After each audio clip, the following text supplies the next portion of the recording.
First of all, I would like to ask, how do you assess the post-war situation in Sri Lanka?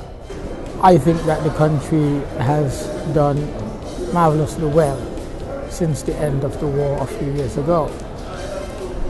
I happen to have been here in Sri Lanka myself just a few years ago, almost at the end of the war.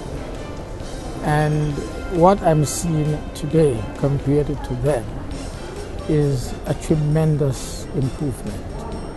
And I like to, of course, commend the government, the people of Sri Lanka, especially those who have invested in the country since then. I can see that there are serious signs of recovery, and that, in my opinion, is encouraging. Many journalists have been talking about negatives in Sri Lanka. What are the positives that you see? I think that it is really setting the stage for general improvement, not only in the infrastructural development of the country, but also an improvement in the quality of life of the people of Sri Lanka. Mind you, I believe that there is no country without its own challenges. But one does not have to dwell on the challenges. One must make the challenges into opportunities.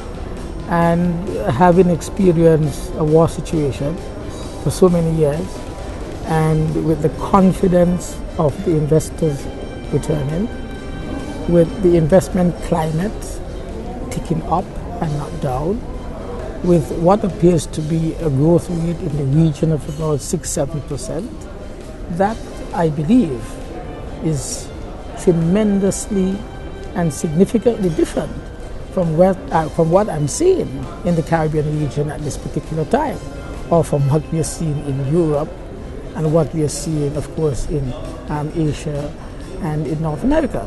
So I believe that let us dwell on the positives.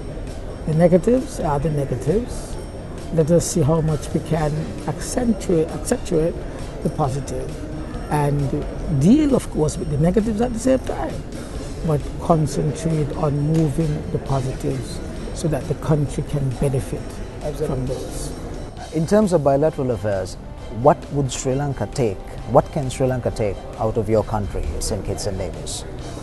What I have seen him done in terms of bringing ICT to the rural communities and to the people generally of the country, it was something that struck me as being very positive, something that I can emulate myself.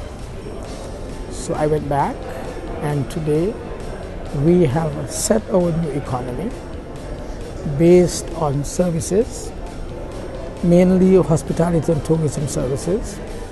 We have been able to distribute, free of cost, to every single high school student his own personal laptop computer. And the president said that is something that he's thinking of doing.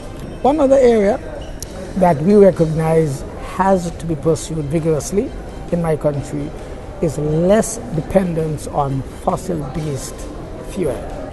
We are now focusing on renewable energy. I believe your country is a vast country.